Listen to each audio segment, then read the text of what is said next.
Thank you. Ladies and gentlemen, when I received a call one day from Balbir Verma, is there any way we can get you to talk here? There is no way I can say no to Balbir. Balbir never says no to me, and I never say no to Balbir. But then I know I'm talking to architects, and I have nothing to tell you about. Right? So what do? You talk what you know. So I'll talk to you about my thoughts on undergraduate education. I don't know whether they make sense to you. I don't know whether they are valuable to you. But since I was asked to speak and I should speak only what I believe in, I thought that is the best way to deal with this issue. I would not pretend that I know anything about architecture education. We have worked with architects at IIT Gandhinagar. We have engaged a very large number of architects.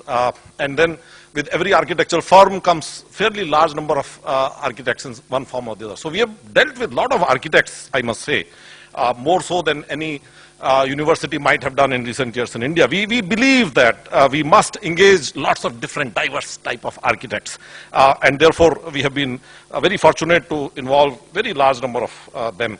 So let me share with you some of my thoughts, and I was privileged to be able to listen to some of the talks in the previous session. And my first thought is, what is really the challenge of education? Is it the graduates are poor in their knowledge? Is it the graduates are poor in their skills? Or is it that they don't have thinking capability? Is it that they are not able to do the analysis? Is it that they are not able to learn new things? Is it that they lack the problem solving skills? Is it that their attitudes leave much to be desired? Is it that their values are questionable? What is it? We have to decide what is it that we are really addressing in a university. What is the challenge today? And that to me takes me to right away to education versus training. If you want them to be better skilled, maybe training is needed. But if you want them to be able to learn in future, if you would like to be able to think on their own, if you want them to be able to solve the problems, then training is not needed, then education is needed. And there is a difference between education and training. Further, whenever you start a project, you have to think about the objective. To me, as a university, I must have an objective. For what am I preparing my students for? Is it their first job? Is it their last job? I take great pride in telling anybody who comes to talk to me from the industry that I'm not preparing my boys and girls for you. I'm not preparing them for their first job. Sorry. I take great pride that my BTech civil engineering graduate will not be able to design a simple slab. I take great pride in it. I believe I'm preparing them for their last job. For example, today I'm in my last job. I'm a civil engineer. I've done my undergraduate. I've done my master's. I've done my PhD. How much civil engineering do I use in my last job? Right? I believe that I must prepare my students to be able to navigate life and reach absolutely the top in whatever domain they wish to pursue. And I don't believe a civil engineer must pursue civil engineering. An architect should pursue architect. One of my classmates from architecture, I'm a Roorkee Thompsonian, I'm a Roorkee graduate. One of my classmates from architecture is now a Lieutenant General in the Indian Army. And I'm very proud of him. Right? So, to my mind, I must prepare my graduates to be able to chase their passion, to be able to achieve their objectives, to be able to do well in life. And if you have taught them to learn, they will keep doing well. I take great pride that my boys cannot design their first slab, but I take also great pride in 6 months' time they can design the slabs better than anybody else in that office. And that is the capability that they must have. And therefore, to me, how I teach, what I teach, how I run the university, how I run the student affairs must be focused on the simple objective that my students must learn to learn. If they have learned to learn, they will keep learning, they will keep reinventing themselves. The society is changing much faster than it ever did. In my lifetime, so much has changed in structural engineering, so much has changed in architecture, so much has changed in the way we think, the way we work. My previous 3 generations, there was not that much change. And next 10 years, again, are going to change. So there is no way you are going to prepare the students well if they don't learn to learn. Another very important thing is, if you want to ask me, Professor Jain, please assess this college. How good is this college? Or how good is this university? I look at their grade card. And if I see that they're teaching 8 courses a semester, and there's another university which is teaching 4 courses a semester, I would say this university teaching 4 courses a semester is much superior than this university that is teaching 8 courses a semester. And you will wonder why. This university, which is teaching 8 courses per semester, believes that their students can learn nothing on their own. Everything has to be taught, and everything can be taught only by the classroom. Everything can be taught only by teacher, only through a contact hour. To my mind, in a university, teaching less is teaching more.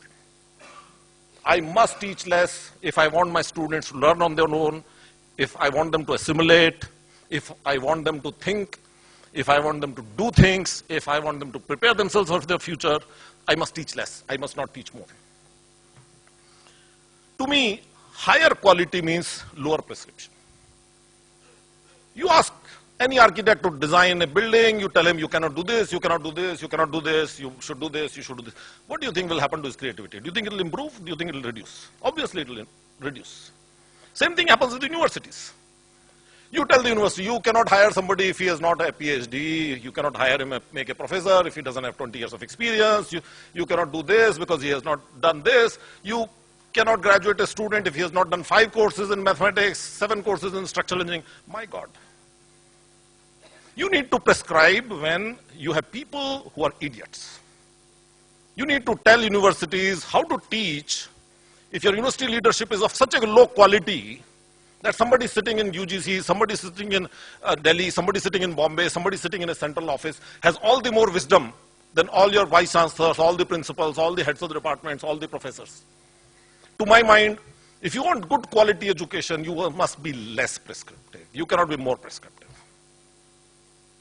You cannot say, oh my God, this guy hasn't published papers, therefore he is not good enough. Oh my God, this guy has not practiced, therefore this is not good enough. To me, there are no such rules that are good for quality. And trust me, we practice that. Go to IIT Gandhinagar website and you will find associate teaching professor. Have you heard of that designation in India anywhere or anywhere in the world? I found some fantastic person, very good teacher, doesn't have a PhD, and I have a circular that I must hire only PhDs. So what do? I go to the board, I create a new designation, I hire him. He is one of my most popular teachers. Does fantastic teaching. Right? So you must think of breaking all those prescriptions if you really want education to do well, if you really want to educate future generation of people. There's always this question of depth versus breadth. You get 8 semesters in engineering, in architecture, perhaps you have 5 years total duration, whatever. You have a limited amount of time. You have 365 days in a year, you have 24 hours in a day, and you must prepare a student for that domain. And we always struggle this depth versus breadth. How many of you in this hall would vote for depth? How many of you would vote for breadth? Let me just give a sense. A very quick question, very crude question. I know this kind of question is a silly question because every question has to have a context, but I just want to get a sense of it. For undergraduate education, do you think we should go for depth or should go for breadth? Any thoughts? Depth? Okay, so there are mixed answers I'm getting. So you want to create a pyramid. Now, I believe in something totally different. I believe in T-shaped education. Okay?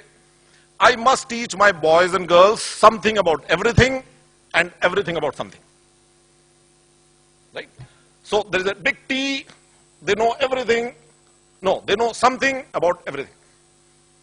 But then in a very narrow area, they must know everything. Which they can do by projects, which they can do by learning themselves, which they can do outside the classroom, which they can do by going and working with a practicing professional. There is some way you got to teach them the depth. And the depth doesn't have to be taught for everything. The depth has to be taught for only very small domains. So they get a taste of what it means to excel. They get a sense of what it goes to deep dive. How do you get a, get a sense of things? My favorite statement is that knowledge goes through 4 stages of evolution. We start with ignorance. I know nothing about it. I get complete knowledge. I know everything about it. And then I get confusion. Because when I start to apply that knowledge, I realize that knowledge is not complete. Something is missing here. And that is what is confusion. And finally, some of the confusions get resolved, some of the confusions never get resolved, and that is what is partial knowledge. So when somebody comes to me and he says, I know everything, I know this guy is not evolved. But somebody comes and says, I know something, but I'm confused. Ah, wow, this guy has made further progress. And third guy says, we know something, but we don't know everything. I think this is the guy. This is the guy I want to hire. Attitude and culture. For far too long, our universities have focused on just giving them the academic inputs. We have forgotten that there is something called attitude and culture. For 3 years, I worked as the dean responsible for alumni relations at IIT Kanpur. And I met so many highly successful alumni of IIT Kanpur. And you know what? One of the best learning I had in that 3-year period, that it is the attitude that Kanpur IIT taught us. It is the culture that we learned at IIT Kanpur. It is the humanities and social sciences that we learned at IIT Kanpur. It is the psychology course that Professor such and such taught us. It is the philosophy course that such and such professor taught us. Nobody ever told me, wow, this guy taught me the structural design because of which today I'm a great structural designer. Nobody ever told me that, oh my God, this guy taught me thermodynamics so well that today I'm the best combustion engineer in the country. They all are good structural engineers, they all are good combustion engineers, but they all cherish the attitude, culture, and the humanities and social sciences. Remember, not engineering. And to my mind, any university, any educational system, any ecosystem that claims to prepare for undergraduates for life, it must focus on that.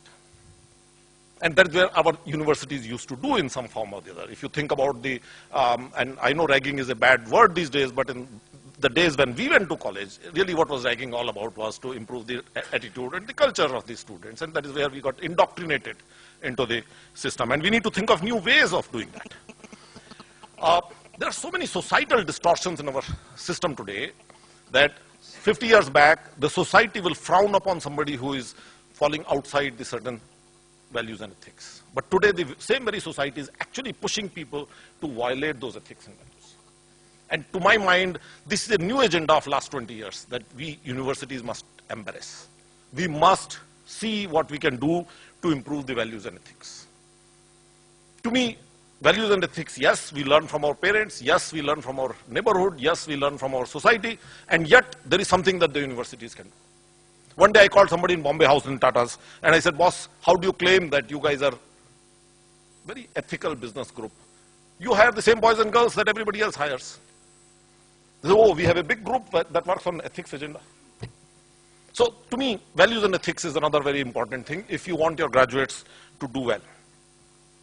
And no discussion of this kind can be complete without industry needs. What does industry want? What does industry need? Think about who are the best civil engineers this country has. Which is the organization that has the best civil engineers today in the country? Indian Railway.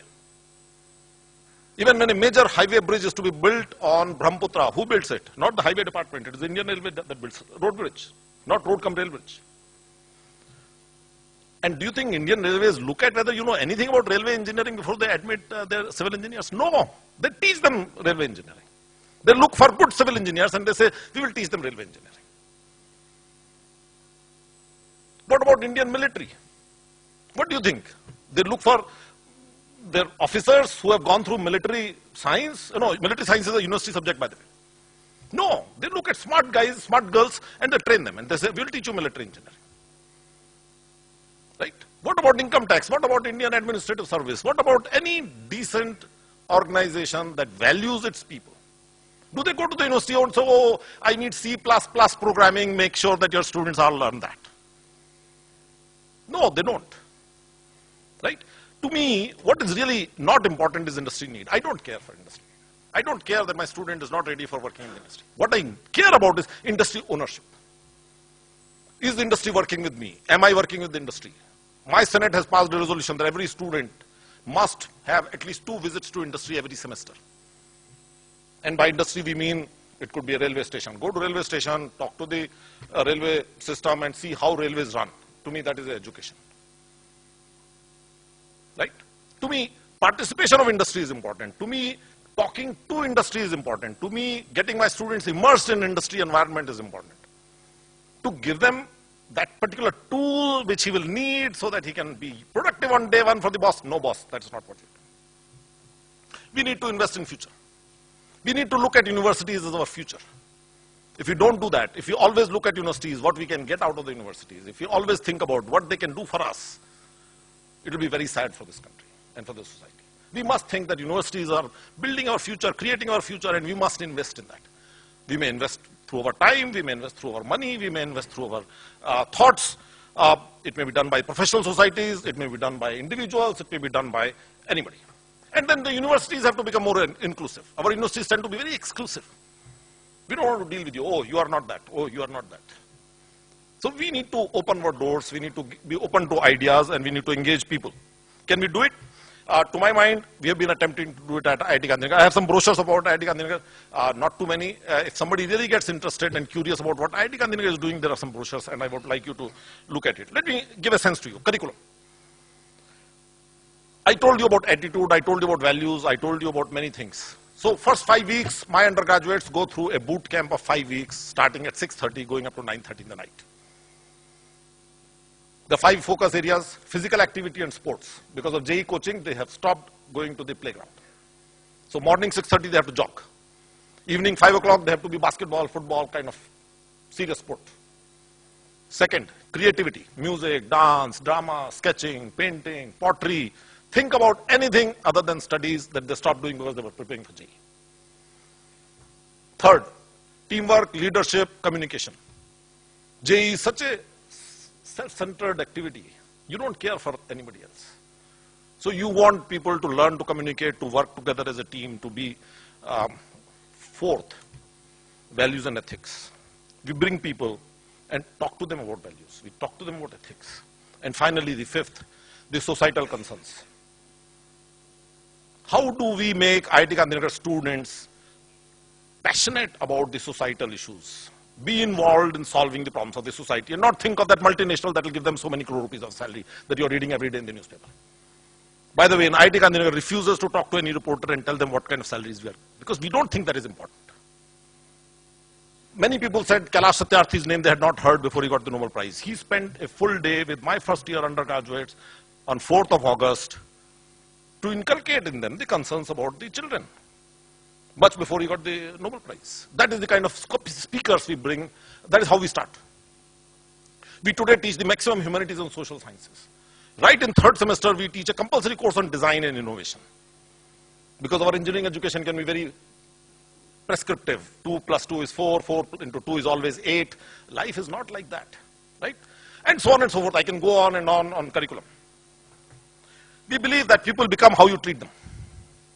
If you treat them as shit, they will become shit. If you treat them honorable, decent people, they will behave like an honorable, decent people. And we start from there. We trust our students. And yet, if there is a violation, we will actually be ruthless. The punishments that we give for a cheating in the exam, for proxy attendance, for looking in somebody's neighbor's answer book is far more strict than any institution in India that you can think of, right? If you are seen as looking in your neighbor's answer book, you will be off from the institute for 1 full year. That is the kind of enforcement we would do after we trust them. Empower. We would treat our students as our colleagues, as adults. When they come on the first day, I tell their parents, I don't want to see any one of you tomorrow morning.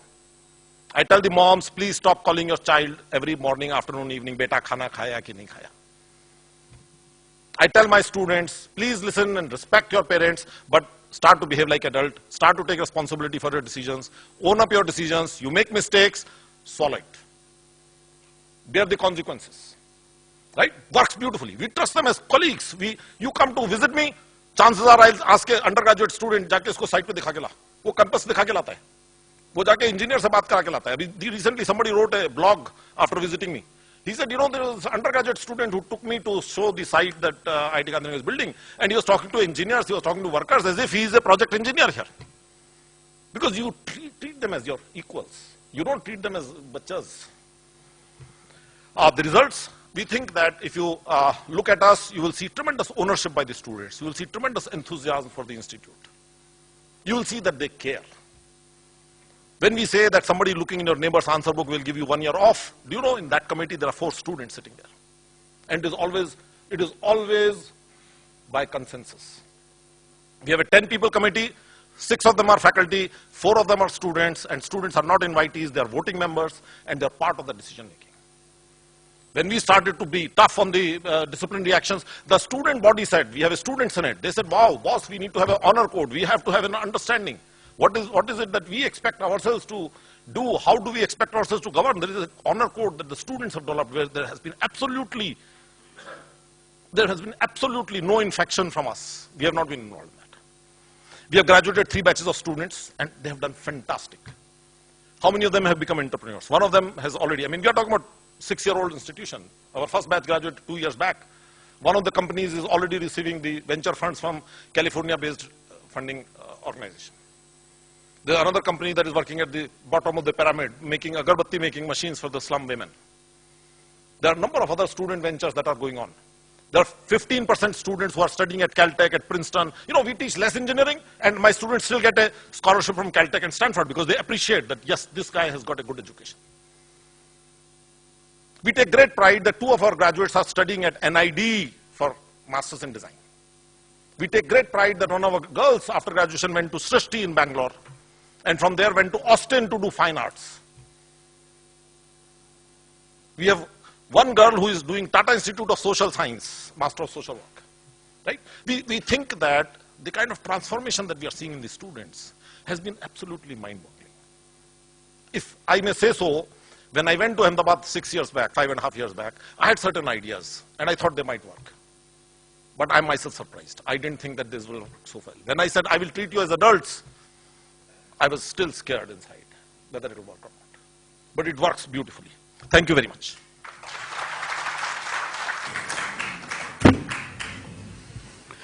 Thank you, Dr. Jain. I